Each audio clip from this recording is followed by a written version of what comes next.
Start. हर देश की अपनी भाषा होती है। भाषा के माध्यम से ही हम एक दूसरे की बातों और विचारों को समझ और समझा पाते हैं। भारत देश में वैसे तो अलग अलग राज्यों में अलग अलग भाषाएं बोली जाती है, पर हिंदी हमारे देश की राष्ट्रभाषा है। 26 जनवरी 1950 को जब भारत का संविधान बना तो हिंदी को राष्ट्रभाषा का दर्जा दिया गया, लेकिन राष्ट्रभाषा का दर्जा मिलने के बाद भी इसको वह सम्मान नहीं मिला जो इसे मिलना चाहिए था। हिंदी भाषा के प्रयोग में हमें कमतर महसूस न करके इसका गर्व के साथ प्रयोग करना चाहिए एवं आने वाली पीढ़ी को भी हिंदी को अपनाने के लिए जागरूक करना चाहिए।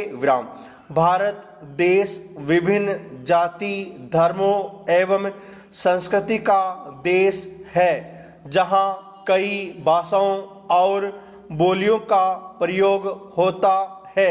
ऐसे में यदि किसी देश की अपनी एक राष्ट्रभाषा न हो तो देश में एकता की कल्पना करना असंभव है।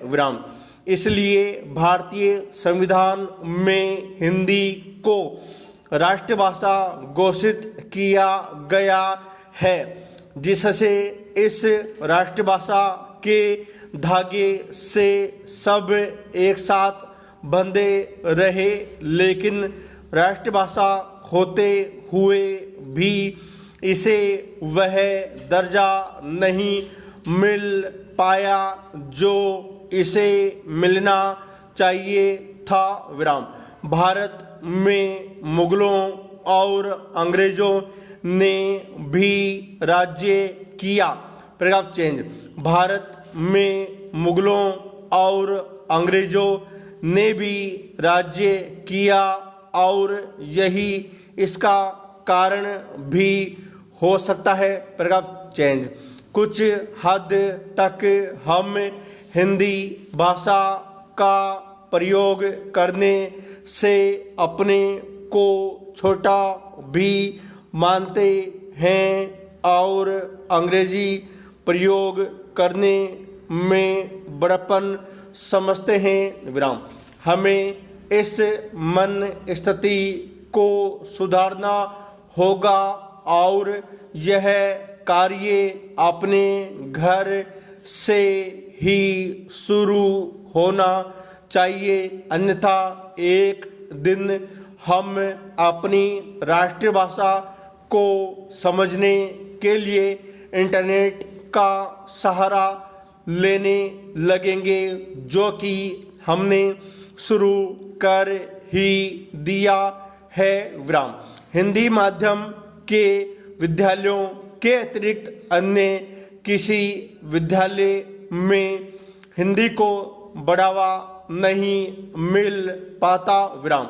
हमें बच्चों को हिंदी किताबें पढ़ने एवं हिंदी में बात करने के लिए प्रोत्साहित करना चाहिए, क्योंकि यह वह आदत है जो बचपन से ही विकसित की जा सकती है। बहुत समय पूर्व भारत में संस्कृत भाषा का प्रभाव था। बाद में धीरे धीरे सामान्य जनसाधारण की भाषा के रूप में हिंदी भाषा प्रचलन में थी। इसके बाद भारत पर मुगलों का शासन रहा। विराम। हालांकि उन्होंने अरबी व फारसी को कार्यालय के दस्तावेजों तक ही सीमित रखा, लेकिन फिर भी हिंदी भाषा पर इसका गहरा प्रभाव पड़ा। विराम। इसके बाद भारत पर अंग्रेजों का शासन था। विराम। इस कारण भारतीय भाषा पर अंग्रेजी का प्रभाव बहुत अधिक पड़ा। विराम। हालांकि अंग्रेजी शासन से आज़ादी के बाद जब हिंदी को राष्ट्रभाषा घोषित किया गया तब भी उसे वह सम्मान न मिल